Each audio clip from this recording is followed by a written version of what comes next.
روایتوں میں آتا ہے جب کسی کا چھوٹا بچہ دنیا سے چلا جاتا ہے تو اللہ فرشتوں سے پوچھتا ہے بتاؤ میرے بندے نے کیا کیا.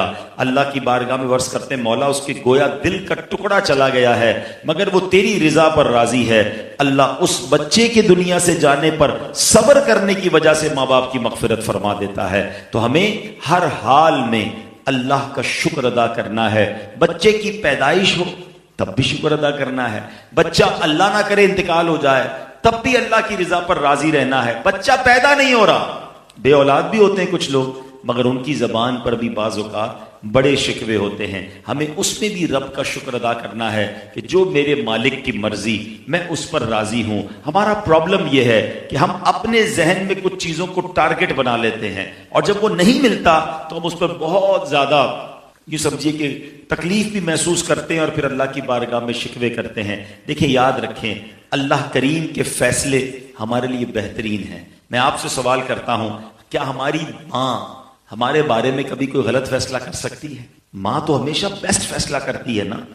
آپ والد ہیں, آپ اپنے بچے کے لیے کیا فیصلہ کرتے ہیں؟ آلویز آپ چاہیں کہ میرا بچہ ہمیشہ خوش رہے. جب ہم ماں باپ ہو کر اپنے بچوں کے لیے بہترین فیصلہ کرتے ہیں تو ہم یہ کیوں نہیں سوچ رہے کہ کئی ماؤں سے زیادہ پیار کرنے والا میرا رب اگر میرے بارے میں اس نے کوئی فیصلہ فرمایا ہے تو وہ میرے لیے بہترین ہے. میرا چھوٹا بچہ دنیا سے چلا گیا, شاید وہ اسی لیے گیا ہے کہ میری مغفرت کروائے گا. میرے یہاں اولاد نہیں ہو رہی ہے تو شاید اس لیے نہیں ہو رہی کہ یہی میرے رب کی رضا ہے. دیکھیں کئی ماں باپ ایسے ہیں, اللہ ہمیں بھی اور ہمارے بچوں کو ہر طرح کی بیماری سے بچائے, مگر آپ نے دیکھا ہوگا کئی بچے معذور پیدا ہوتے ہیں, کئی بچے بہت زیادہ بڑی بیماریوں میں ہوتے ہیں اور جس کی وجہ سے ماں باپ روز مرتے ہیں. کیا پتا میرے نصیب میں ایسا بچہ لکھا ہو اور اللہ نے مہربانی کی مجھے بچہ نہیں دیا تاکہ میں اس تکلیف سے نکل جاؤں. اچھا ایسی بھی اولاد دیکھی کہ معاذ اللہ ماں باپ کو مار کر گھر سے نکال دیتے ہیں. نافرمان بچے نہیں ہوتے. کیا پتا میرے نصیب میں ایسا بچہ لکھا ہو اور اللہ کریم نے اس لیے مجھے اولاد نہ دی ہو. تو اگر اللہ کے فیصلوں پر آپ کو یقین ہو جائے گا نا تو پھر صبر بھی آ جائے گا. چونکہ نکاح کی محفل ہے اور میں چاہتا ہوں کہ آج نوجوان بھی یہاں بیٹھے ہیں, آج یہ سمجھتے ہیں کہ اگر ہمیں نکاح کرنا چاہیے تو کس سے کرنا چاہیے. پہلا کوسچن تو یہ ہے, مرد سے پوچھو, لڑکے سے پوچھو, نوجوان سے پوچھو نکاح کس سے کرنا ہے تو اس کی الگ لسٹ ہوتی ہے.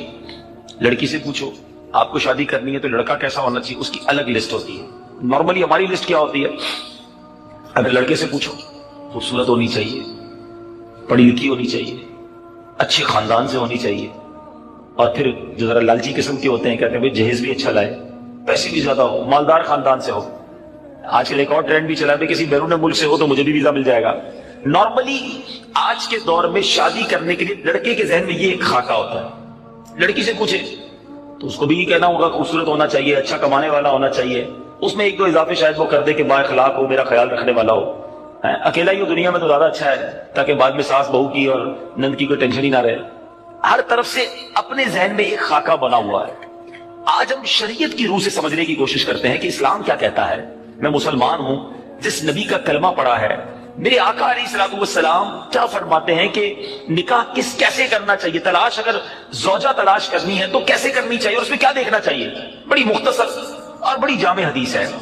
نبی پاک علیہ الصلوۃ والسلام فرماتے ہیں, اب ذرا غور سے سنیے گا, اور یہ بخاری شریف کی حدیث ہے. حضرت ابو ہریرہ رضی اللہ تعالیٰ عنہ اس حدیث کے راوی ہیں. نبی پاک علیہ الصلوۃ والسلام نے فرمایا کسی عورت سے نکاح کے لیے 4 چیزوں کو مد نظر رکھا جاتا ہے. نارملی 4 چیزیں یا 4 میں سے کوئی 1-2 چیزیں لوگ دیکھ رہے ہوتے ہیں. نمبر 1 اس کا مال, پیسے والی ہے کہ نہیں. نمبر 2 حسب نسب, خاندان کیسا ہے. نمبر 3 حسن و جمال. اور نمبر 4 کچھ لوگ ہوتے ہیں جو دینداری بھی دیکھتے ہیں. آقا فرماتے تمہاری ناک خاک آلود ہو یا تمہارا ہاتھ خاک آلود ہو, تم دیندار عورت کے حصول کی کوشش کرو. یعنی دینداری کو فوقیت دینی چاہیے. احادیث کا یہ مضمون بھی ملتا ہے کہ جو کسی عورت سے عزت کے لیے شادی کرے وہ ذلیل کر دیا جاتا ہے, کوئی دولت کے لیے شادی کرے وہ غریب اور فقیر کر دیا جائے گا, اور جو دینداری کے لیے شادی کرتا ہے اللہ اسے عروج, برکت اور خوشیاں عطا فرماتا ہے. تو موسٹ پریورٹی, پہلی ترجیح کیا ہونی چاہیے؟ یہ ہے تھوڑا سا مشکل.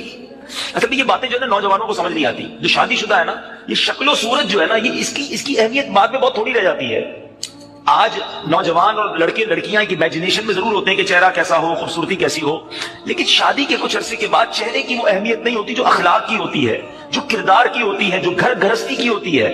بہت ہی خوبصورت ہو اور بدتمیز بھی ہو، مجھے بتائیں نا ایسے بندے کو دوست بناؤ گے جو بہت خوبصورت ہے، اس جیسا خوبصورت پورے ملیر میں نہیں ہے، مگر بات کرو تو کاٹنے کو دوڑتا ہے.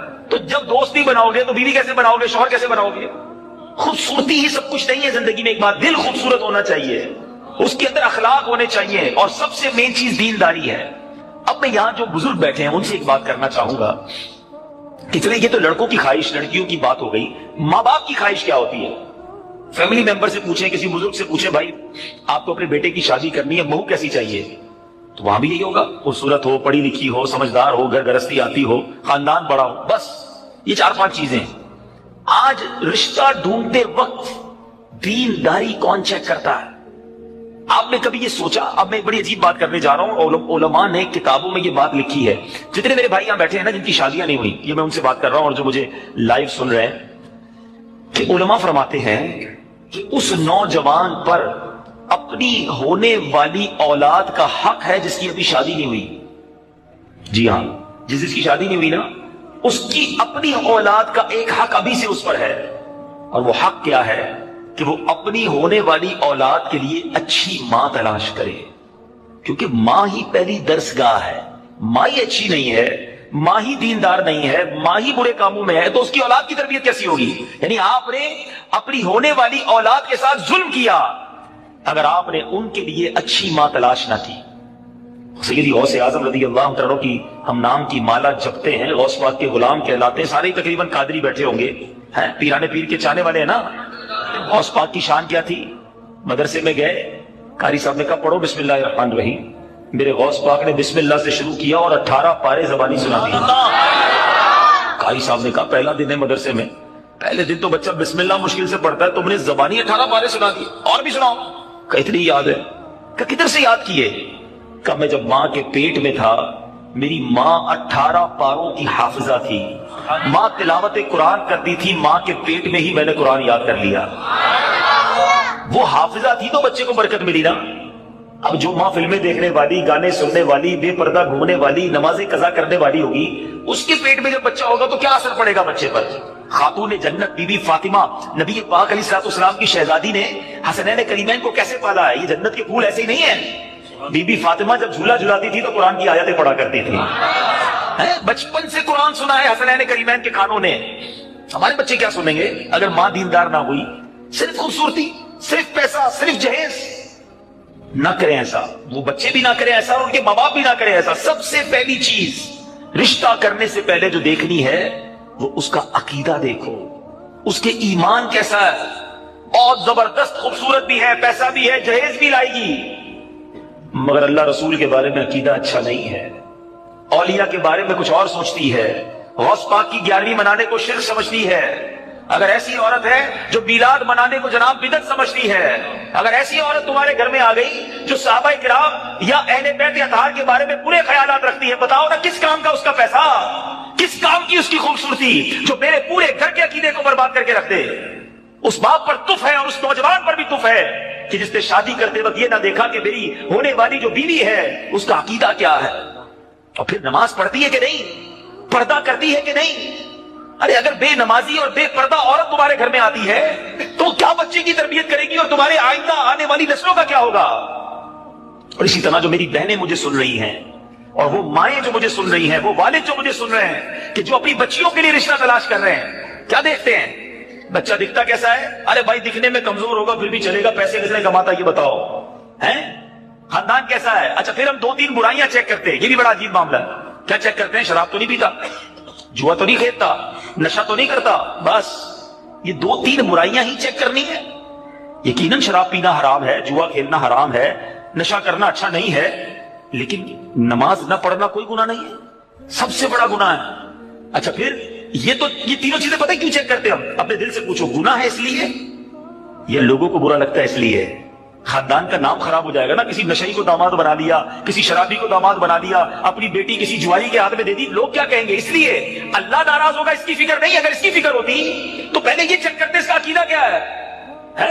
ایسا بھی ہوا ہے، ہم نے دیکھا ہے کہ اپنے باپ نے اپنی بیٹی کو پردہ کرایا ساری زندگی. اولیاء کرام صحابہ کی محبت گھر میں تھی, 11ویں 12ویں نظر و نیاز لنگر ہوتا رہا گھر میں, اور ایسی جگہ بیٹی بیاہ دی کہ شادی ہونے کے بعد سسرال والوں نے کہا کہ پردہ ختم کرو, ہمیں پردہ اچھا نہیں لگتا, اور خبردار آئندہ اولیاء کرام کا نام لیا.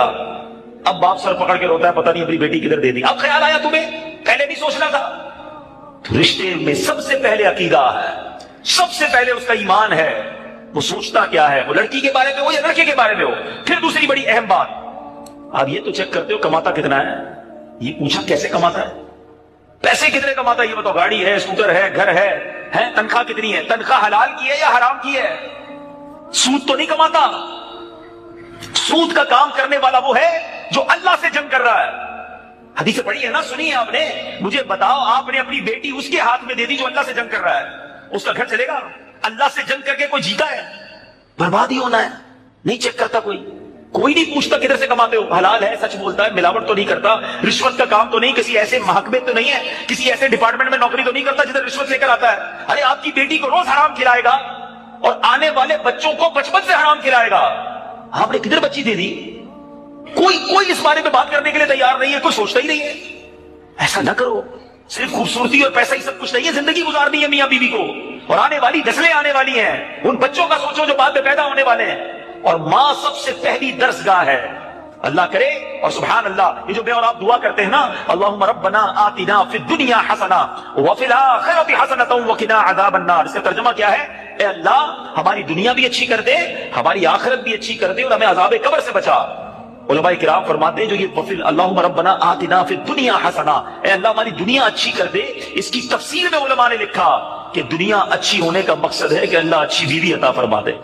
اچھی بیوی سے بڑی نعمت نہیں ہے کوئی, یقین کرو. خوش ہے, خوشحال ہے, مبارک ہے وہ شخص جس کو اللہ نے نیک, پارسا اور اچھی بیوی, با اخلاق بیوی عطا کر دی ہے. یقین کریں, اتنے دکھی ہیں لوگ, اتنے پریشان ہیں گھر کی وجہ سے کہ گھر میں روز جھگڑے, روز لڑائی, مار کٹائی. یقیناً اس میں مرد کا بھی پرابلم ہے, مگر عورت اچھی ہونی چاہیے, اور یہ تلاش کرنا چاہیے. نیک پارسا بیوی, با اخلاق بیوی, نمازی اور با پردہ بیوی. تو اے میرے نوجوانوں اور اے میرے بزرگوں, آج جو میں چند منٹ آپ سے جو بات کرنے آیا ہوں, یہی بات, ایک نکاح کی محفل ہے نا, میں اسی بات کو اجاگر کرنے آیا ہوں کہ جب رشتہ کرو, چاہے اپنی بچی کے لیے کرو, چاہے اپنے بچے کے لیے کرو, پہلے دیکھو سامنے والا دیندار ہے کہ نہیں, اللہ کو راضی کر رہا ہے کہ نہیں, حرام تو نہیں کما رہا, حرام کام تو نہیں کر رہا, نماز پڑھ رہا ہے کہ نہیں. انشاءاللہ آپ اچھا, مجھے اس کا جواب پتہ ہے شیطان کیا دے گا؟ ارے جناب ایسے رشتے ملتے کہاں ہیں, اب مولانا صاحب تو کہہ کے چلے جائیں گے آج کے دور میں ویسے ایسے لڑکے نہیں ملتے, ایسی لڑکیاں نہیں ملتی. دیکھیں, اگر مجھے وہ دن یاد ہے, میری شادی کو تقریباً 25-26 سال ہو گئے, ٹھیک ہے. 25 سال پہلے الحمدللہ اس وقت بھی میری داڑھی تھی. آج تو بچہ داڑھی رکھ رہا ہے. میں وہ دن یاد ہے جب داڑھی رکھنے والوں کا مذاق اڑایا جاتا تھا, اور لوگ کہتے تھے داڑھی رکھ لو گے تو بیوی کون دے گا, شادی کون کرے گا. یاد رکھیں ایسا کچھ بھی نہیں ہے, اللہ نے جوڑے بنائے ہوئے ہیں, جو نصیب میں ہے وہ ہو کر رہے گا. اگر سارے لوگ دیندار لوگوں کو تلاش کرنا شروع کر دیں, انشاءاللہ لڑکے دیندار ہونا شروع ہو جائیں گے. اگر یہ ڈیمانڈ معاشرے میں کریٹ ہو جائے کہ بے پردہ لڑکی سے شادی نہیں کرنی, لڑکیاں با پردہ ہونا شروع ہو جائیں گی. پرابلم یہ ہے آج ڈیمانڈ یہ برقعے والی نہیں چاہیے, تو بیچاری برقعے والیاں بے برقع اتار رہی ہیں, بے پردہ ہو رہی ہیں کہ ان کے رشتے ہو جائیں. یہ میں نے اور آپ نے کلچر ڈیولپ کرنا ہے. آج دعوت اسلامی میں لاکھوں بھائی ماما داڑھی والے اسلامی بھائی ہیں, لاکھوں اسلامی بہنیں پردہ کرتی ہیں, کیا ان کی شادیاں نہیں ہوتی؟ ہونے کو ان کی بھی ہو جاتی ہے. ہمت کرنی چاہیے. یاد رکھو, تم ایک رشتے کو اس لیے ٹکراؤ کہ یہ اللہ کا نافرمان ہے, اللہ بہترین رشتہ دیندار تمہارے گھر کی چوکھٹ تک بھیج دے گا. بھروسہ تو کرو نا اللہ پر. اس لیے لڑکی دے دی کہ دوسرا رشتہ نہیں ملے گا, اس کا مطلب تمہیں رب پر بھروسہ نہیں ہے. یہ ساری باتیں نا شیطان دماغ میں لاتا ہے. مثال کے طور پہ جب حرام روزی پر بات کرو نا, حرام نہ کمایا کرو, جھوٹ بول کر پیسے نہیں کمایا کرو, رشوت کا کام مت کیا کرو, تو شیطان دماغ میں بات ڈالتا ہے یار اگر یہ چھوڑ دوں گا تو گھر کیسے چلے گا. جب بھی حرام کی بات کرتے نا تو انسان پہلی باری میں سوچتا ہے ہاں چھوڑ دینا ہے, پھر پیچھے سے شیطان یہ خیال ڈالتا ہے نہیں چھوڑنا نہیں, بچوں کا کیا ہوگا, گھر کا خرچہ کیسے چلے گا.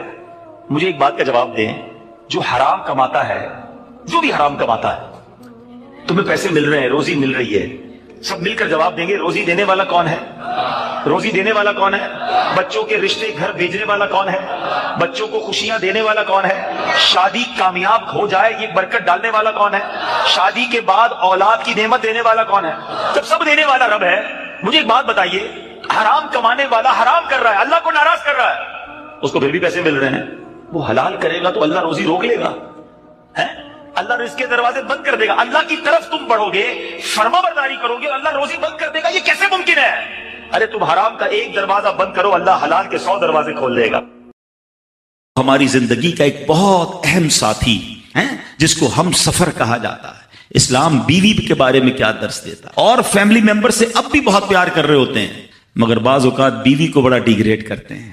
ہم شاید بھول گئے ہیں کہ ہماری زندگی کا بہت بڑا حصہ جس کے ساتھ گزرا ہے, ہم اس کے ساتھ بعض اوقات زیادتی کرتے ہیں. ہم کاروبار میں تکلیف میں ہوں, ہم باہر کسی ٹینشن میں ہوں, کسی بندے سے کسی بات کوئی بری لگ گئی, سارا غصہ آ کر اب بندے نے اپنی زوجہ پہ نکالنا ہے, کیونکہ وہ بیچاری تو کچھ نہیں کہہ سکے گی. پہلے کے زمانے جاہلیت میں بھی یہی تھا کہ عورتوں کو پیر کی جوتی سے زیادہ ذلیل سمجھا جاتا تھا. مگر کیا آج بھی کچھ گھرانوں میں ایسا نہیں ہے؟ ہماری زوجہ کی شاید ہر دعا میں ہم ہوتے ہیں. ہم اپنی بیوی کے لیے کتنی دعا کرتے ہیں, غور کیجیے. حالانکہ میں نے دیکھا ہے کہ جن کی شریک حیات دنیا سے جاتی ہے نا, وہ لوگوں کو میں نے ٹوٹتے بھی دیکھا ہے. تو ایسا نہ کریں. جس طرح وہ آپ کے لیے محبت کا اظہار, دعاؤں کی آپ کی خدمت گار ہے, آپ بھی اس کے لیے اچھا برتاؤ کریں. اور نبی پاک کا کیا انداز تھا. میں تو آج اسلام کی شریعت کی, اللہ کے نبی کی بات کرنے آپ کے سامنے آیا ہوں. اللہ کے حبیب علیہ الصلوۃ والسلام سے سوال کیا گیا کہ حضور آپ کو دنیا میں سب سے زیادہ پسند کون ہے؟ اللہ کے حبیب نے فرمایا عائشہ. نبی پاک نے اپنی زوجہ کا نام لیا. پھر نبی پاک گھر اپنی ازواج کے ساتھ کیا انداز ہوتا تھا؟ گھر کا سودا سلف لے کے جاتے, کھانے پینے میں ہاتھ بٹاتے, محبت اور پیار کا اظہار فرماتے. سافٹ ماحول تھا گھر کے اندر. کیا ہمارے گھر میں ایسا ماحول ہے؟ اسلام سے پہلے مال کے لیے جانوروں اور دوسرے ساز و سامان کے ساتھ ساتھ بیوی کو بھی رہن رکھوا دیا جاتا تھا. جیسے پیسے کوئی رہن رکھواتا تھا نا, بیوی بھی ایک مال کی طرح تھی. لوگ گروی رکھوا دیتے تھے اپنی بیوی کو. یہ اسلام سے پہلے عورتوں کا حال تھا, بیویوں کا حال تھا. اللہ اکبر. اسلام نے نکاح کے ذریعے عورت کو مرد کے آدھے ایمان کا محافظ قرار دے دیا. قرآن کہتا ہے وعاشروہن بالمعروف, ان سے اچھا برتاؤ کرو. اسلام نے بیویوں کے ساتھ اچھا برتاؤ کرنے والے کو سب سے بہترین قرار. واقعی عقل مند خواتین اس بیان کو سنیں گی تو وہ جو مسکنسپشن پیدا کیا جاتا ہے کہ جناب اسلام میں عورتوں کو آزادی نہیں ہے, جناب اسلام میں عورتوں کے لیے گھٹن ہے. اللہ اکبر. ذرا پہلے اسلام سے پہلے کے حالات پڑھو اور اس کے بعد اسلام کے آنے کے بعد عورتوں کو کیا شاندار مقام میرا دین دیتا ہے. اللہ کے نبی نے دا بیسٹ لوگوں کی جب مثال بیان کی, بہترین لوگوں کی مثال بیان کی, تو نبی پاک فرماتے ہیں, ترمذی کی حدیث ہے, سب سے بہتر وہ ہے جو اپنے اہل کے لیے بہتر ہو, یعنی اپنی فیملی کے لیے بہتر ہو. اور آقا فرماتے سنو میں تم سب سے زیادہ اپنے اہل کے لیے بہتر ہوں. نبی پاک سب سے زیادہ اپنی فیملی کے لیے بہتر. نبی پاک علیہ الصلوۃ والسلام سے ایک شخص نے پوچھا حضور شوہر پر بیوی کا کیا حق ہے؟ تو آپ نے فرمایا جب وہ کھائے یعنی شوہر کھائے تو بیوی کو کھلائے, جب لباس پہنے اسے بھی پہنائے, اس کے چہرے پر نہ مارے, اسے بدصورت نہ کہے, اور اگر سمجھانے کے لیے اس سے علیحدگی کرنی پڑے تو گھر میں ہی علیحدگی کرے. اللہ اکبر. ایک بار حضرت عمر فاروق رضی اللہ عنہ کی بارگاہ میں, سنیے گا بڑا دلچسپ واقعہ. سیدنا عمر فاروق کا کتنا بڑا نام ہے, آپ کے جلال کی, آپ کی عدالت کی مثالیں دی جاتی ہیں. بڑے بڑے لوگ آپ کے سامنے تھر تھر کانپتے تھے. آپ کا گھر میں انداز کیا تھا کہ ایک شخص آیا کہ میں حضرت عمر کے پاس جاؤں اور بتاؤں میری بیوی جو ہے مجھ سے اس طرح بات کرتی ہے, اور میرا وہ انداز نہیں ہوتا جو شوہر کے سامنے ہونا چاہیے. ہوتا ہے گھروں میں, ہو جاتا ہے. تو حضرت عمر کے دروازے پر پہنچا نا, تو اندر سے اسے سیدنا عمر فاروق رضی اللہ تعالیٰ عنہ کی زوجہ ام کلثوم رضی اللہ تعالیٰ عنہ کی ناراضگی کی عالم میں گفتگو کرتے ہوئے سنا. وہ حضرت عمر سے بات کر رہی تھی. تو وہ شوہر سوچنے لگا کہ میں تو اپنی بیوی کی شکایت لے کر آیا تھا, حضرت کے تو گھر کا بھی معاملہ ہی ایسا ہی ہے. تو وہ کہتے میں واپس ہونے لگا. حضرت عمر نے بلا لیا, کیوں آئے تھے؟ تو کہا کہ میں تو حضرت اپنی بیوی کی شکایت کرنے آیا تھا, مگر میں آپ کے دروازے پر آیا, آپ کا بھی معاملہ ہی ایسا ہی ہے. تو میں سمجھ گیا ہم دونوں ایک ہی معاملے میں ہی ہیں. اب حضرت عمر نے جو ان کی تربیت فرمائی نا, آپ نے فرمایا میری بیوی کے مجھ پر چند رائٹس ہیں, چند حقوق ہیں, مجھے اس سے چند فائدے حاصل ہوتے ہیں جس کی بنا پر میں اس سے درگزر کرتا ہوں. پہلا یہ کہ یہ میرے لیے جہنم کی آڑ ہے, میرا دل اس کی وجہ سے حرام کاموں سے بچا رہتا ہے. نمبر 2, جب میں گھر سے نکل جاتا ہوں یہ میری خزانچی بن جاتی ہے, یعنی میرے مال کی نگہبان بن جاتی ہے, میری دھوبن بن جاتی ہے, میرے کپڑے دھوتی ہے, میرے بچے کی پرورش کرتی ہے, میرے لیے روٹیاں اور کھانے پکاتی ہے. تو وہ شخص کہتا ہے یہ سارے فائدے تو مجھے بھی اپنی بیوی سے حاصل ہیں, تو میں تو کبھی درگزر سے کام نہیں لیتا. وہ مجھے کہتی, میں اسے لڑنا شروع کر دیتا ہوں. کہتا آج آپ کی بات سے نصیحت مل گئی, اب میں اپنی بیوی کی چھوٹی ماٹی باتوں کو میں بھی درگزر کرتا ہوں. کتنی پیاری بات بتائی. ہم وہ ساری باتیں بھول جاتے ہیں, ایک غلطی پر پکڑ لیتے ہیں, ایک غلطی پر ڈانٹتے ہیں. ہر غلطی پر جناب ایسا نہیں ہوتا, ہر غلطی کی سزا سزائے موت نہیں ہوتی ہے. ہم غلطیاں نہیں کرتے. اگر جس طرح ہم اپنی بیوی کو اور غلطی پر ڈانٹتے وہ ڈانٹنا شروع کر دے پھر کیا حال ہوگا. تو ایسا نہ کرے. وہ بھی دل رکھتی ہے. ہم نے کسی انسان سے شادی کی ہے, کمپیوٹر سے نہیں کی, ٹھیک ہے نا, تو کمپیوٹر بھی آج کل وائرس آ جاتا ہے, تو وہ تو انسان ہے, غلطی ہو گئی, کوئی بات نہیں. تو سبحان اللہ, اتنا پیارا آخری نبی رسول ہاشمی صلی اللہ تعالی علیہ وسلم, جسے کوئی اہم حاجت درپیش ہو وہ مجھ پر کثرت سے درود شریف پڑھے, کیونکہ درود پاک دکھ, درد اور مصیبتوں کو دور کرتا اور رزق میں اضافہ کرتا ہے. تو جب بھی کوئی مشکل آئے, پریشانی آئے, تکلیف آئے, ٹینشن آ جائے, تو اس کا بار بار اظہار کرنے سے ٹینشن دور نہیں ہو جاتا. کوئی بھی مشکل آتی ہے, بندہ سبھی کو بتاتا پھرے, بار بار ذکر کرتا رہے کہ یار بڑی مشکل میں ہوں, بڑی پریشانی میں ہوں. شاعر کہتے ہیں نا کہ دکھوں نے تم کو جو گھیرا ہو تو درود پڑھو, دکھوں نے تم کو جو گھیرا ہو تو درود پڑھو, جو حاضری کی تمنا ہو تو درود پڑھو. تو جب ٹینشن دور کرنے کا, مشکل دور کرنے کا, پریشانی دور کرنے کا وظیفہ مل گیا ہے, چابی مل گئی ہے, تو پھر فضول باتیں کرنے کی بجائے ہمیں درود پاک کی کثرت کرنی چاہیے. صلو علی الحبیب صلی اللہ تعالی علی محمد صلی اللہ علیہ وسلم. آج میں آپ کو اللہ کے ایک نبی کا واقعہ سنانا چاہتا ہوں. یہ واقعہ قرآن مجید میں بہت تفصیل کے ساتھ موجود ہے, اور یہ واقعہ ایسا ہے کہ میں ان نبی علیہ الصلوۃ والسلام کے عمل کا نام لوں تو نبی علیہ الصلوۃ والسلام کا نام آپ کے ذہن میں خود ہی آ جائے گا. یعنی انہوں نے وہ عمل ایسا کیا کہ اب ان کے نام کے ساتھ وہ عمل ایک خاص ٹیگ بن گیا ہے. اور اگر میں اب عمل بتاتا ہوں, نام آپ خود بتائیں گے, اور ان کا عمل تھا کہ ان کے اندر کمال صبر تھا. اب یہ صبر کرنے والے نبی کون ہیں؟ صبر ایوب علیہ السلام. مشہور ہے دنیا میں کہ ایوب علیہ السلام کا جو صبر ہے وہ ضرب المثل بن گیا, وہ ایگزامپل بن گیا. صبر تو بہت سارے لوگوں نے دنیا میں کیا, مصیبتیں تو بہت سارے اللہ والوں پر آئیں, مگر حضرت ایوب علیہ الصلوۃ والسلام کو اس قدر کمال کا صبر جو ان کا تھا, تو کیا واقعہ ہے. تو آج مشکلیں ہیں, پریشانیاں ہیں, ٹینشن ہیں, لوگ جب پریشان ہوتے ہیں تو صبر کا دامن تھامنے کی بجائے نارملی بے صبری, شکوے اور شکایات کی طرف جاتے ہیں. تو زندگی میں جب بھی کوئی معاملہ آئے نا, ہمیں اللہ کے کلام کی طرف رجوع کرنا چاہیے, اللہ والوں کی سیرت کی طرف رجوع کرنا چاہیے. اور رب کریم کے جو منتخب ترین بندے ہیں, دنیا کے افضل ترین جو افراد ہیں, وہ انبیاء کرام علیہ الصلوۃ والسلام ہیں. تو ہمیں جب بھی کوئی پرابلم آئے, جب بھی کوئی مسئلہ درپیش ہو, پہلے دیکھیں اللہ والوں نے اس موقع پر کیا کیا تھا, قرآن کیا کہتا ہے, حدیث کیا کہتی ہے, تو پھر زندگی میں چیزیں آسان ہو جاتی ہیں. تو حضرت ایوب علیہ الصلوۃ والسلام کی سیرت کے بارے میں جانتے ہیں کہ آپ حضرت اسحاق علیہ الصلوۃ والسلام کی اولاد میں سے ہیں, اور ان کی والدہ حضرت لوط علیہ الصلوۃ والسلام کے خاندان سے ہیں. اللہ تعالیٰ نے آپ کو ہر طرح کی نعمت سے نوازا تھا. آپ حسن و صورت والے بھی تھے, یعنی آپ کو اللہ پاک نے بہت خوبصورت بھی بنایا تھا, اور اللہ کریم نے مال بھی بہت دیا, اولاد میں بھی کثرت دی. ویل آف لائف تھی, خوبصورتی بھی ہے, مال بھی ہے, اولاد بھی ہے. اچھا, پھر ظاہر مال تھا تو گھر بھی تھے, جانور بھی تھے. اس زمانے میں جو ویلتھ ہوتی تھی, جو پیسہ ہوتا تھا, وہ جانوروں کی صورت میں ہوتا تھا. آج کل لوگ گاڑیاں رکھتے ہیں, سونا زیورات رکھتے ہیں, اس زمانے میں جانور ہوتے تھے. بلکہ اب بھی اگر پاکستان کے بھی آپ انٹیریئر کے ایریا میں چلے جائیں, گاؤں گوٹ میں جائیں, تو لوگ اپنا مال و دولت سے جانور ہی خرید رہے ہوتے ہیں. ان کے نزدیک یہی ان کا جو ہے وہ جو بھی ان کا کاروبار ہوتا ہے اور مال ہوتا ہے. اب آپ پر امتحان آیا, آزمائش آئی.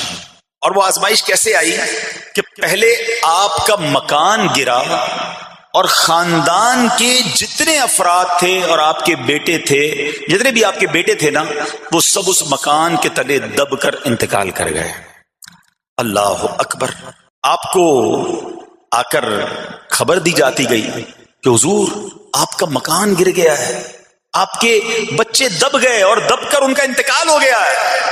آپ فرماتے تھے میرا کیا ہے, جس کا تھا اس نے لے لیا, جب تک اس نے مجھے دے رکھا تھا وہ میرے پاس تھا, جب اس نے چاہا اس نے واپس لے لیا. اسی نے دیا تھا نا, تھوڑی دیر بعد خبر آئی کہ آپ کے جتنے جانور تھے، ہزارہا اونٹ تھے، بکریاں تھی، ریوڑ کے ریوڑ تھے، سارے جانور جو ہیں وہ مر گئے۔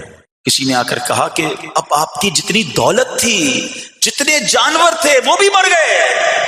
سبحان اللہ، اب اللہ کا شکر بجا لاتے، کہتے یا اللہ، جو رب کا تھا اس نے واپس لے لیا، اسی کا تھا، جتنی دیر چاہا میرے پاس رہا، واپس لے لیا اس نے۔ میں اپنے رب کی رضا پر راضی، میں اس امتحان پر راضی ہوں۔ اللہ اکبر۔ اب کیا ہوا کہ آپ کی تمام کھیتیاں اور جو باغات تھے، بہت بڑی زمینیں تھی، بڑے بڑے کھیت تھے، وہ بھی سارے کے سارے برباد ہو گئے۔ کسی نے آ کر بتایا کہ حضور اب تو کھیت بھی گئے، اب باغات بھی گئے۔ آپ نے فرمایا کہ جس کا تھا اس نے لے لیا، میں اس کی رضا پر راضی ہوں۔ جب تک میرے پاس تھا وہ میرے پاس تھا، اب رب نے واپس لینا چاہا تو اس نے لے لیا۔ اب he was empty handed، یعنی اب کچھ بھی نہیں تھا، نہ بچے ہیں، نہ مال ہے، نہ جانور ہے، نہ مکان ہے۔ مگر حضرت ایوب علیہ السلام کی زبان پر پھر بھی شکر ہے، اب بھی شکر ہے، شکوہ نہیں ہے کہ اللہ میں تیری رضا پر راضی ہوں۔ لیکن ابھی امتحان ختم نہ ہوا تھا، اور اس امتحان کے پیچھے بعض مفسرین نے ایک اور قول بھی نقل کیا کہ شیطان نے حضرت ایوب علیہ السلام کو دیکھ کر اللہ کی بارگاہ میں کہا کہ مولا، یہ تیرا بندہ اس لیے تیرا شکر گزار ہے کہ تو نے اسے بڑا نوازا ہے، بڑا مال دیا ہے، اولاد دی ہے، گھر دیا ہے۔ اب رب کریم نے حضرت ایوب پر امتحان بھیجا تاکہ پتا چلے کہ میرے نیک بندے امتحان کے بعد بھی صبر کرتے ہیں۔ لیکن اب سب چلا گیا نا، تو شیطان نے کہا کہ ابھی جان تو باقی ہے نا، صحت تو باقی ہے۔ اللہ اکبر۔ مزید آزمائش آئی اور یہ ہوا کہ آپ کو بیمار کر دیا گیا۔ مبارک جسم پر بڑے بڑے آبلے پڑ گئے، پھوڑے جس کو کہتے وہ پڑ گئے۔ اس حال میں آپ کے سارے دوست بھی آپ کو چھوڑ کے چلے گئے۔ آج کل ویسے بھی حال ایسا ہی ہے جناب، جب تک پیسہ ہے، شہرت ہے، آپ کے پاس کوئی مال ہے تو آس پاس بہت سارے لوگ ہوتے ہیں، مگر جب یہ سب چیزیں چلی جائیں نا تو بعض اوقات ایسی کنڈیشن میں اپنے اور پرائیوں کی جانچ بھی ہو جاتی ہے کہ اب کون کھڑا ہے۔ دوستی مال کے لیے تھی، دوستی شہرت کے لیے تھی، دوستی منصب کے لیے تھی، یا کسی کی ذات سے واقعی خالص دوستی تھی؟ اب کیا ہوا، آپ کے سارے رشتہ دار، سارے دوست بھی دور چلے گئے، سوائے آپ کی فرما بردار زوجہ تھی جن کا نام تھا رحمت بن افراہیم، اور یہ حضرت یوسف علیہ السلام کی پوتی بھی تھی، اللہ کے نبی کی آل سے تھی، وہ آپ کی خدمت کرتی رہی۔ اب جسم پر پھوڑے ہیں، آبلے ہیں، ایک بیوی ہے، نہ پیسہ ہے، نہ مال ہے، نہ بچے ہیں، واٹ ایور جو تھا سب ختم، مگر زبان ہے کہ اس پر پھر بھی اللہ کا ذکر جاری ہے، پھر بھی شکر جاری ہے، پھر بھی صبر ہے۔ بات کرنا آسان ہے جناب، مشکل آئے اور صبر کرے بندہ، اصل امتحان یہ ہے۔ زباں پر شکوائے رنجو علم لایا نہیں کرتے، زباں پر شکوائے رنجو علم لایا نہیں کرتے، نبی کے نام لیوا غم سے گھبرایا نہیں کرتے۔ ہم میں سے کسی پر ایسی آزمائش نہیں آئی نا، چھوٹی موٹی آزمائشیں تو آتی رہیں گی۔ ایک بات یاد رکھنا، یہ زندگی کی جو گاڑی ہے نا، یہ مسائل کے پہیوں پر ہی چلتی ہے۔ ہمیں بعض اوقات کسی کی گاڑی، کسی کا مکان، کسی کا خوبصورت چہرہ، کسی کی مسکراہٹ دیکھ کر لگتا ہے یار یہ تو دنیا کا سب سے سخی آدمی ہے۔ ایسا نہیں، کوئی یہ نہ سمجھے کہ سارا جہان جناب سخی ہے اور میں اکیلا دکھی ہوں، ایسا نہیں ہوتا، بلکہ ہر اس جہاں میں تقریباً ہر بندہ ایسا ہوتا ہے جس کے ساتھ کوئی نہ کوئی دکھ لگا ہوا ہوتا ہے، کوئی نہ کوئی پریشانی ہے، کسی کو مال کی پریشانی، کسی کو روزگار کی پریشانی، کسی کو بیماری لگی ہے، کسی کو اور ٹینشن ہے۔ تو یہ کبھی بھی نہ سوچے کہ میں زندگی گزاروں گا اور کوئی ٹینشن نہیں آئے گی۔ تیار رہو امتحان کے لیے، امتحان ضرور آنا ہے۔ اب کمال یہ ہے کہ اس امتحان میں پاس کون ہوتا ہے۔ حضرت ابراہیم پر امتحان آیا، زبان پر صبر ہے، شکر ہے، شکوہ نہیں ہے۔ اب کیا ہوا کہ آپ کا سال ہاں سال تک یہ محال رہا، یہ 2-4 مہینے کا پرابلم نہیں تھا، کئی سال تک آپ بیمار رہے، آپ کی زوجہ جو ہے وہ خدمت کرتی رہی۔ اچھا یہاں ایک غلط فہمی دور کر دوں کہ کچھ لوگ یہ کہتے ہیں، یہ کتابوں میں پتہ نہیں کچھ کتابوں میں لکھ دیا گیا کہ حضرت ایوب علیہ الصلوۃ والسلام کو معاذ اللہ کوڑ کی بیماری ہو گئی تھی۔ ایسا بالکل نہیں تھا، کوڑ کی بیماری نہیں ہوئی تھی، بلکہ نہ کوڑ ہوا نہ جزام ہوا، آپ کو جسم پر پھوڑے پھنسیاں جن کو کہتے ہیں آبلے نکل آئے تھے، کیونکہ کوڑ کی بیماری وہ ہوتی ہے کہ جس سے لوگ نفرت یا حقارت کرتے ہیں۔ اللہ کے کسی بھی نبی کو کبھی بھی کوئی ایسی بیماری نہیں ہوئی جس کی وجہ سے لوگ اس سے حقارت یا نفرت کریں یا دور بھاگیں، کیونکہ اللہ نے ان نفوس قدسیہ کو، ان نیک بندوں کو، ان منتخب شخصیات کو لوگوں کی ہدایت کے لیے بھیجا ہے۔ ان کو کبھی کوئی ایسی چیز نہیں ہوئی کہ جس سے لوگ گھن کھا کر دور بھاگیں، تو یہ بالکل غلط ہے۔ البتہ آپ کے جسم پر آبلے تھے، پھوڑے تھی، اور اللہ اکبر، آپ اس حال میں کیا رب سے عرض کرتے تھے؟ آپ عرض کرتے تھے، قرآن میں یہ الفاظ موجود ہیں، انی مسنی الضر وانت ارحم الراحمین۔ ترجمہ کیا ہے؟ مجھے تکلیف پہنچی اور تو سب مہر والوں سے بڑھ کر مہر والا ہے، رحم کرنے والوں میں سب سے بڑھ کر رحم کرنے والا ہے۔ یعنی اللہ کی بارگاہ میں یہ عرض کرتے تھے، یا اللہ تکلیف پہنچی ہے، رحم تو نے کرنا ہے، تو ارحم الراحمین ہے۔ زمانے سے نہیں کہتے تھے۔ یہاں ایک اور پرابلم ہے، میں کوئی مسئلہ ہوتا ہے، پرابلم آتی ہے، ہم ساری دنیا سے کہتے ہیں یہ مسئلہ ہو گیا، یہ پرابلم ہو گئی۔ نہیں، ساری دنیا میں سے کوئی آپ کا مسئلہ حل نہیں کر سکتا۔ اس سے بات کرو نا جو مسائل کو حل کرنے والا ہے، اس سے عرض کرو نا جو مصیبت کو دور کرنے والا ہے۔ ادھر ادھر جانے کی بجائے پرابلم یہ ہے، جب بھی مشکل آتی ہے ہم سب کے پاس جاتے ہیں، ہم رب کے پاس نہیں جاتے ہیں۔ جاؤ اس کے پاس جو حل المشکلات ہے، جو مصیبتوں کو حل کرنے والا ہے، اس کی بارگاہ میں فریاد کرو۔ وہ شاعر کتنی پیاری بات لکھتے ہیں نا، یہ بہت سارے لوگوں کے لیے درس ہے جو اپنی پرابلمز کے لیے دنیا والوں کے پاس جاتے ہیں۔ ارے اگر پکارنا ہے تو اللہ کی بارگاہ میں پکارو، التجا کرنی ہے تو اللہ کے حبیب سے عرض کرو نا۔ شاعر لکھتے ہیں، کسی کا احسان کیوں اٹھائیں، کسی کو حالات کیوں بتائیں، کسی کا احسان کیوں اٹھائیں، کسی کو حالات کیوں بتائیں، تمہیں سے مانگیں گے تم ہی دو گے، تمہارے در سے ہی لو لگی ہے۔ ہم اللہ کی بارگاہ میں عرض کریں، اللہ کے حبیب کی بارگاہ میں لو لگائیں۔ دنیا والوں کے پاس کچھ نہیں رکھا، لیکن ہم دنیا والوں کو بتا کر اپنے صبر کا ثواب بھی ضائع کر دیتے ہیں۔ دیکھو حضرت ایوب علیہ السلام کا صبر، کسی سے نہ کہا، اللہ کی بارگاہ میں عرض کرتے رہے۔ اب آپ کی آزمائش کا وقت پورا ہوتا ہے، دعا کرتے رہے، التجا کرتے رہے، صبر کرتے رہے۔ حکم ہوا کہ اپنا پاؤں زمین پر مارو۔ حضرت ایوب علیہ السلام نے پاؤں زمین پر مارا تو زمین سے ایک چشمہ پھوٹ اٹھا۔ حکم الہی سے حکم دیا گیا کہ اب اس پانی سے غسل کرو۔ آپ نے جب اس پانی سے غسل کیا تو آپ کی تمام بیماریاں دور ہو گئیں۔ پھر آپ 40 قدم چلے، دوبارہ زمین پر قدم مارنے کا حکم دیا۔ قدم مارتے ہی ایک اور خوبصورت لذیذ ٹھنڈے پانی کا چشمہ نمودار ہوا۔ پانی ٹھنڈا، میٹھا اور لذیذ تھا۔ اب آپ نے وہ پانی پیا تو آپ کے باطن میں نور ہی نور پیدا ہو گیا، اور آپ کو اعلیٰ درجے کی صحت اور نورانیت حاصل ہو گئی۔ اور سنو، میرا رب تو قادر ہے نا، اللہ تعالیٰ نے آپ کی وہ ساری اولاد جو دب کر کئی سال پہلے مر گئی تھی، انتقال فرما گئے تھے، اللہ نے ان تمام اولاد کو پھر زندہ فرما دیا، اور آپ کی بیوی کو دوبارہ جوانی بخشی، اور اب اس کے بعد بھی آپ کی کثیر اولاد ہوئی۔ سنو سنو، جو جانور چلے گئے تھے نا، اللہ نے مویشی، اسباب، وہ خزانہ اس سے زیادہ آپ کو پھر سے عطا فرما دیا۔ صبر کیا تھا نا، ان اللہ مع الصابرین۔ اچھا، یاد سب کو ہے یہ آیت، بچپن سے یاد ہے، اللہ صابروں کے ساتھ ہے، صبر کرنے والوں کے ساتھ ہے، مگر صبر کرنا نہیں ہے۔ امتحان آنا ہے تو صبر کرنا نہیں ہے، آیت سب کو پتا ہے۔ اچھا، جس کے ساتھ پرابلم ہو جائے نا، اس کو بھی بندہ درس دینے جا رہا ہوتا ہے، بھائی صبر کرنا، اللہ آپ کو صبر دے، لیکن جب اس پر امتحان آتا تو یہ صبر کرتا نہیں ہے۔ دوسروں کو درس دے رہا تھا، آج تیری باری آئی ہے نا، تو صبر کا دامن نہ چھوڑیں۔ میں آپ کو ایک بات سوال پوچھنا چاہتا ہوں، آج کل ہم بڑے لوگوں سے تعلقات کیوں بنانے کی کوشش کرتے ہیں؟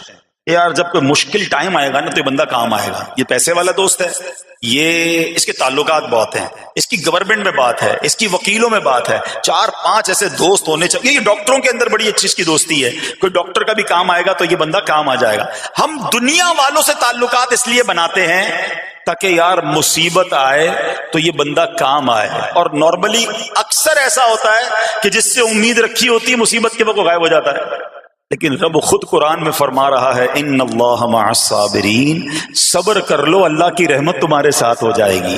اب میں آپ سے سوال کرتا ہوں, دنیا کے تعلقات ہوں یہ ضروری ہے یا یہ فائدہ مند ہے, یا بندہ صبر کر لے تو اللہ کی رحمت ساتھ ہو جائے, سارے غم ویسے ہی دور ہو جائیں گے. صبر اس کو نہیں چھوڑنا ہے. تو حضرت ایوب علیہ السلام کی زندگی میں ایک اور واقعہ یہ ہوا کہ جب آپ بیمار تھے, آپ کو پتہ ہے جب بندہ بیمار ہوتا ہے تو بعض اوقات اس کی طبیعت میں کیفیات بھی ہوتی ہیں, تو آپ نے اپنی زوجہ کو پکارا, تو آپ کی زوجہ کچھ دیر میں حاضر ہوئی, تو آپ نے جلال میں آ کر اس کو 100 درے, اپنی زوجہ کو 100 کوڑے مارنے کی قسم کھا لی. اب جب صحت آ گئی تو قسم تو آپ نے کھائی ہوئی تھی, تو اب کیا کرتے؟ اس بیوی نے تو خدمت بھی بہت کی تھی, اب اسے کوئی خاص کیفیت تھی, آپ نے قسم اٹھا لی تھی. سبحان اللہ, ایوب علیہ السلام کو اللہ کریم نے قرآن میں کیا حکم دیا کہ اے ایوب آپ ایک یعنی 100 جس کو کہتے ہیں تنکے 100 تنکوں والی جھاڑو لیں اور اس جھاڑو کو ایک مرتبہ اپنی بیوی کو مار دیجئے تو آپ کی قسم جو ہے وہ پوری ہو جائے گی, یعنی قسم کا کفارہ نہیں دینا ہوگا. اللہ اکبر, اللہ نے اس نبی علیہ السلام کی فرما بردار بیوی کی جو سزا تھی یا جو معاملہ تھا اس کو کتنا آسان فرما دیا. تو رب کریم نے قرآن مجید فرقان حمید میں اس کو کس طرح بیان فرمایا, وَخُذْ بِيَدِكَ ضِغْفًا فَاضْرِب بِهِ وَلَا تحنث, فرمایا کہ اپنے ہاتھ میں ایک جھاڑو لے کر اسے مار دے اور قسم نہ توڑ. انا وجدناہ صابرا, فرمایا ہم نے اسے صابر پایا. نعم العبد, کیا اچھا بندہ. انہ اواب, بے شک وہ بہت رجوع لانے والا ہے. ارے آج دنیا کسی کو کہے یہ صبر والا ہے, حضرت ایوب کی شان دیکھو کہ رب فرما رہا ہے قرآن میں انا وجدناہ صابرا, اور ہم نے ایوب کو صبر کرنے والا پایا, صابر پایا. اللہ حضرت ایوب کے صبر کے صدقے ہمیں بھی صابرین میں شامل فرما لے. اللہ اکبر, سبحان اللہ. اور رب کریم نے جو اواب فرمایا, علماء کہتے ہیں کہ یہ اواب کے لاجواب خطاب کو جو آپ کے سر مبارک پر ایک تاج کی طرح رکھ دیا گیا, کیونکہ اواب کے معنی کیا ہے, انہو اواب, بے شک وہ بہت رجوع لانے والا ہے. اللہ اکبر, صبر کیا تو رب نے کیسے کیسے القاب جو ہیں وہ قرآن میں عطا فرمائے. یہاں ایک اور بات بھی سیکھنے والی ہے کہ حضرت ایوب علیہ السلام کے صبر کا کمال یہ ہے کہ قرآن میں ذکر آ گیا, آپ صبح قیامت تک حافظ تلاوت کریں گے, تراویح میں قرآن پڑھا جائے گا, جب بھی قرآن کی تلاوت دنیا کے کونے کونے میں کی جائے گی, قیامت تک حضرت ایوب کے صبر کا ذکر ہوتا رہے گا. جب آپ صبر کرتے ہیں اللہ رسول کو راضی کر لیتے ہیں, اللہ ان ناموں کو بلند فرما دیتا ہے. بہرحال میرے پیارے اسلامی بھائیوں, اب یہاں تھوڑا سا ایک شرعی مسئلہ بھی سمجھ لیں. بعض اوقات کہ آپ لفظ سنتے ہیں ہیلا, اچھا کچھ لوگ جب یہ لفظ ہیلا سنتے ہیں تو کنفیوز ہو جاتے ہیں, یار یہ کیا, ایک کام کرنا تھا اس کو ایک اور طریقے سے کر دیا, ہمیں سمجھ نہیں آ رہا. عجیب عجیب سی لوگ باتیں کرتے ہیں. سبحان اللہ, علماء فرماتے ہیں پہلے ہیلے کا مسئلہ سمجھ لیں.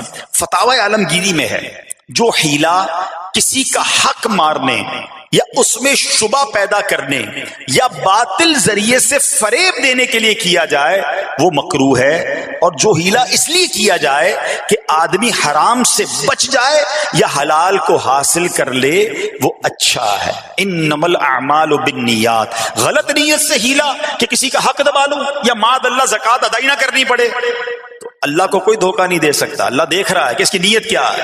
لیکن ہیلا اس لیے ہے کہ حرام سے بچ جائے, حلال حاصل کر لیا جائے. تو اس کی جو جواز کی صورتیں ہیں علماء نے فرمایا یہ آیت اس میں دلیل ہے, اور آیت کیا تھی, وَخُذْ بِيَدِكَ ضِغْفًا فَاضْرِب بِهِ وَلَا تَحْنَثْ, اور فرمایا اپنے ہاتھ سے ایک جھاڑو لے کر اسے مار دو اور قسم نہ توڑو. قسم تو 100 کوڑے مارنے کی تھی, اللہ کریم نے آسانی کا راستہ بتایا. ہاں ایک بات یاد رہے, یہ بڑی امپورٹنٹ بات کرنے جا رہا ہوں کہ مفتیان کرام قابل اعتماد مفتیان کرام سے رہنمائی لے کر ہم جیسے لوگوں کو، عوام الناس کو کوئی ہیلا اپنے طور پہ نہیں کر لینا چاہیے. ہاں، کیونکہ بعض ہیلوں کی شرعی طور پر اجازت نہیں ہوتی، اور بعض اوقات ہیلا کرنے میں ایسی غلطی لوگ کر جاتے ہیں جن کی وجہ سے ہیلا ہوتا ہی نہیں ہے. تو یہاں صرف آپ کو دلیل بتانا تھا، باقی اگر کسی قسم کا کوئی شرعی ہیلا کرنا ہے تو قابل اعتماد مفتیان کرام سے رجوع کیا جائے. سبحان اللہ. اب حضرت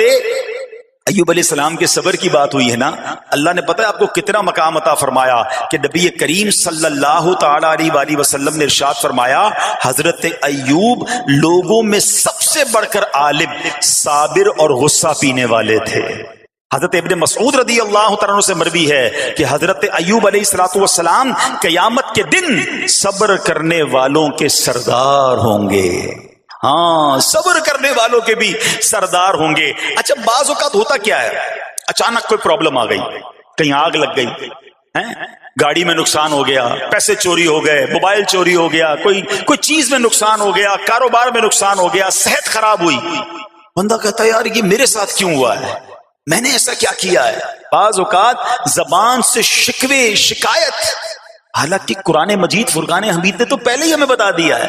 ہمارا پرابلم پتہ ہی کیا ہے، ہم بہت ساری باتیں جانتے ہیں دنیا کی، قرآن و حدیث پڑھتے نہیں ہیں تو مینٹلی پریپیئرڈ نہیں رہتے. آپ کو پہلے ہی پتا ہو کہ یار گرمیاں آنے والی ہیں تو اچانک گرمیاں آئیں گی تو پریشان نہیں ہوں گے نا. آپ کو پتا تھا جون جولائی میں گرمیاں ہوتی ہیں، بھائی سردیاں نہیں ہوتی. آپ پنکھا بھی تیار رکھتے ہیں، ٹھنڈا پانی کا انتظام بھی رکھتے ہیں، گرمی کے وقت باہر کم نکلتے ہیں.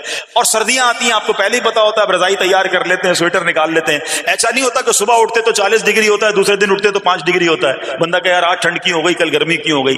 مینٹلی پریپیئرڈ جب بندہ ہوتا ہے تو وہ تیار ہوتا ہے.